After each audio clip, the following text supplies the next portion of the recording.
This video is brought to you by Soccer.com, North America's largest online soccer retailer. Be sure to use coupon code 1SR4U at checkout for free shipping within the US on any order of $100 or more. Hey guys, Josh from SoccerReviewsForYou.com, bringing you an unboxing video of a pair of Asics DS Lite X-Fly K soccer shoes. This is the new speed boot from Asics that's going to be made available in both kangaroo leather and synthetic models. This is the kangaroo leather model I have in front of you. I've already showed you one of these shoes in a different colorway. This is the other colorway that they're launching with. So I'll actually leave an annotation on screen if you do want to check out the white and blue version. But what I have here is basically this white and kind of like a toxic green, or even like a goldish color if you guys look at it closely. It's kind of like this shiny metallic finish on it. It looks kind of gold in the right light, but it looks kind of green in other lights. Really sharp. Big fan of this colorway, and overall I really like the look of this shoe. It's just super nice in person, and the online photos honestly don't do it justice. As far as this shoe is concerned, this is technically a speed boot from Asics, and it's one of the only full kangaroo leather upper speed boots out there on the market. It is very light, which I'll show you on the scale a little bit later, but very nice shoe, very lightweight in hand, and it's full kangaroo leather, the entire upper. So from the back heel all the way around, all the way to the forefoot, to the toe box, to the inside of the forefoot, to the midfoot, back to the heel, is full kangaroo leather. It's really good quality as well. It's not that cheap thin stuff that you see in a lot of shoes. This is fantastic quality. While there are other leather options as far as speed boots are concerned, like the Adi Zero, like the Mizuno Morelia Neo, none of them can even touch the quality of leather that you're going to get on this shoe. And again, it's a very similar concept to the Mizuno Morelia Neo and the Adi Zero, with this one piece sole plate and heel counter. As you guys can see, it's a very reminiscent design.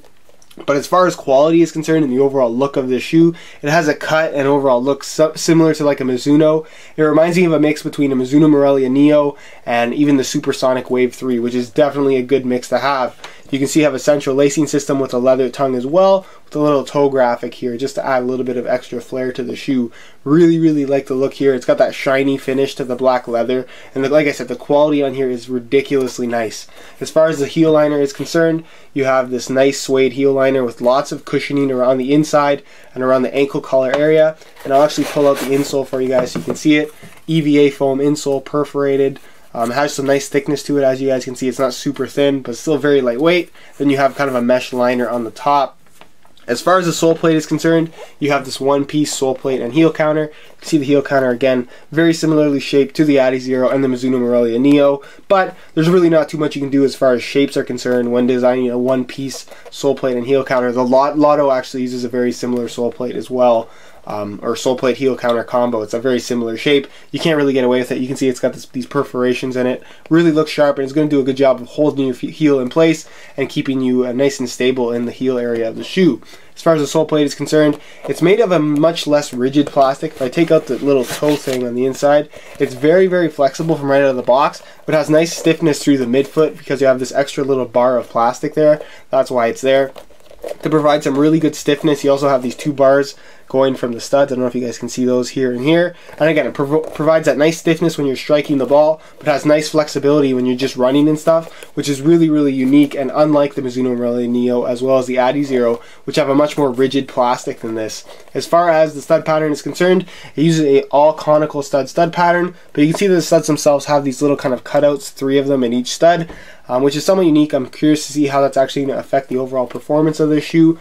But I can imagine that they're just going to feel like your standard conical stud. So you have your 4 studs in the back, 4 on the outside in the forefoot, 3 on the inside on the forefoot, and then the 1 support stud in the middle. It's even got a rivet at the toe to ensure for a good bond between the upper and the sole plate on the shoe. Very good quality. Can't wait to give these a try. But that's enough of the unboxing, and we'll do a quick weigh-in now. Given that this is a speed boot from Asics, they wanted to keep the shoe as light as possible, and they definitely have done that with this version of the X-Fly in kangaroo leather. It has a listed weight of 7.2 ounces, and in hand the shoe feels very light, very balanced, and it's actually pretty impressive that they made a shoe that weighs this little with a full kangaroo leather upper that's this high quality. All the other shoes that are going to have leather uppers like this, that are this nice, are going to be shoes that weigh 10, 11, 12, even 13 ounces. So it's very impressive they put it on a shoe like this. So like I said, the listed weight for this guy is 7.2 ounces. This is a brand new pair in a size 9.5 US. We'll throw that on the scale, and you can see that it weighs in at 7.8 ounces. So slightly above the listed weight. Not a big deal, not enough that you're going to notice in hand or on feet in terms of a weight difference, but it is a little bit more than the listed weight, probably because the size is probably a little bit bigger than what they weighed in originally to submit as a listed weight, but that's the only variation there. Like I said though, for a shoe that's full kangaroo leather like this, you're not going to find much that's under that 8-ounce mark, and this is going to be probably one of your best options. And in terms of a leather quality standpoint, this is easily one of the best shoes I've seen in a long time.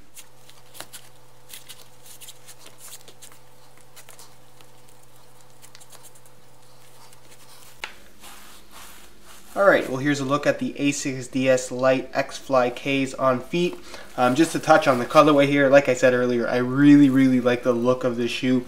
The black upper is nice and shiny. They really did a good job with the leather, and the leather quality is just fantastic. It looks really good, it feels really good. Everything about this shoe just feels really awesome, especially from right out of the box.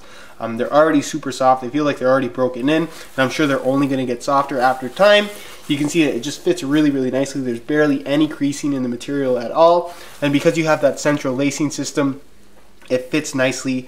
You can really tighten them and customize the overall fit of the shoe. You can see that they have that slightly lower cut in the ankle area. Because there's so much padding, because you have that suede heel and ankle collar area on the shoe, it locks your heel in place really nicely, and the fit is just fantastic on these guys. I wouldn't say that they're overly wide, but I wouldn't say that they're overly narrow. And because they are leather, it's hard to judge how they're going to fit right now, because they are definitely going to stretch a little bit. I can guarantee you that, because the leather is very soft, and the entire shoe is kangaroo leather. As far as sizing is concerned, I'm wearing a size 9.5 here, which is a half size larger than I would normally wear. And as far as the overall fit is concerned, there's a little bit of extra room here, maybe just a hair extra room.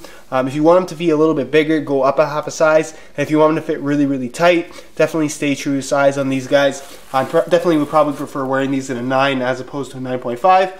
But we're going to give these guys a go and see how they do. But other than that, that's pretty much it for the on-feet portion of this video, and we'll move on to my final thoughts. Alright guys, that's it for my unboxing of the Asics DS Lite X-Fly Ks. Couldn't be more impressed with this shoe. Really good construction, nice and lightweight, and honestly one of the nicest kangaroo leather soccer shoes I've seen in a long time. So very excited to be testing these. I am already in progress as far as testing is concerned, so I will have that review up very shortly, hopefully in the next 2-3 weeks or so. In the meantime, if you do want to check out the review page, you're going to find the high quality images for not only this colorway, but as well as the white and blue colorway. So go ahead and check that out. You're also going to find the buy it now links for this particular shoe, with the best prices online, including some exclusive coupon codes for SR4U fans to get you guys some additional discounts if you are interested in ordering a pair for yourself. Other than that guys, if you do have any questions or comments about the shoe, feel free to leave one down below, and if you could leave a like on the video, it would be greatly appreciated as well. Other than that guys, if you do want to see my unboxing video for the white and blue colorway, I'll leave an annotation on screen right now. And if you're not subscribed to the channel already, be sure to hit that subscribe button for daily soccer equipment videos on all the latest soccer gear. Other than that guys, I hope you enjoyed the video, and thanks for watching.